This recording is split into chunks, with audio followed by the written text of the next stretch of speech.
तो मैंने ये आपको 3 दोष समझा दिए। अब बेसिकली आता है कि महाशिवरात्रि के दिन ये तीनों दोष में से सबसे ज़्यादा असरकारक हमारे बॉडी पे इफेक्ट कौन से दोष होगा, तो वो है सबसे पहला दोष वात दोष। मैंने आपको सिंपल लैंग्वेज में समझाया वो क्या काम करता है, ठीक है।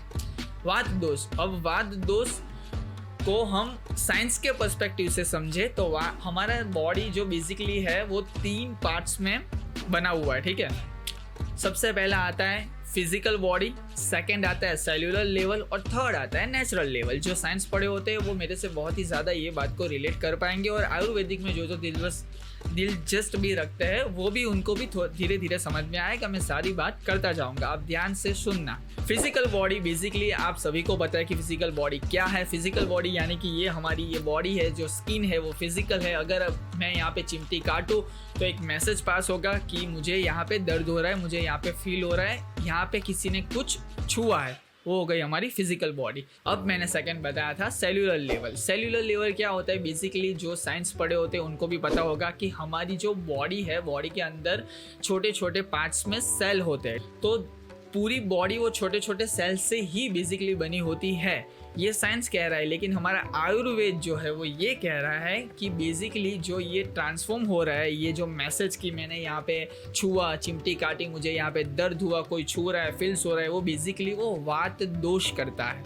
आयुर्वेदिक के पर्सपेक्टिव के हिसाब से ये वात दोष कर रहा है, या मैसेज पहुँचा रहा है हमारे ब्रेन को, वो कह रहा है कि यहाँ पे कुछ छुआ है।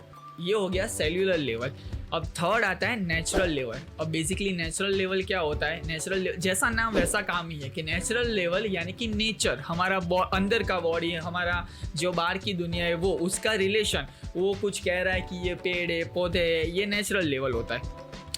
बेसिकली कुछ चीज़ हमें याद करनी हो, कुछ चीज़ हमारा मेमोरी से निकालनी हो और वो बतानी हो, वो कहनी हो, वो दिखानी हो, वो याद करवानी हो, ये जो काम है वो नेचुरल लेवल करता है। ओके, तो जब ये 3 एनर्जी में से कोई एक एनर्जी भी इनबैलेंस होती है, ठीक है, तो हमारी बॉडी पर बहुत ही हार्मफुल इफेक्ट डालती है और एल्स से साइड इफेक्ट डालती है। अब कैसे, वो मैं आपको समझाता हूँ। आपको भी पता होगा कि जब भी आप एक दिनचर्या मूवमेंट में हो, जब भी आप कुछ काम कर रहे हो, आपने थोड़ा सा ही काम किया है लेकिन आप बहुत ही ज़्यादा हैवी फील कर रहे होगे कोई बार, तो ये होता है वात दोष के एनर्जी के इनबैलेंस के कारण। आप छोटा सा भी काम कर रहे हो तभी आपको बहुत ही लेजीनेस फील होगी, तो ये होता है इनबैलेंस। अब जब ये इनबैलेंस होता है, ये फिर से हमें चांस देता है महाशिवरात्रि इसे रीबैलेंस करने का, इसे रीसेट करने का।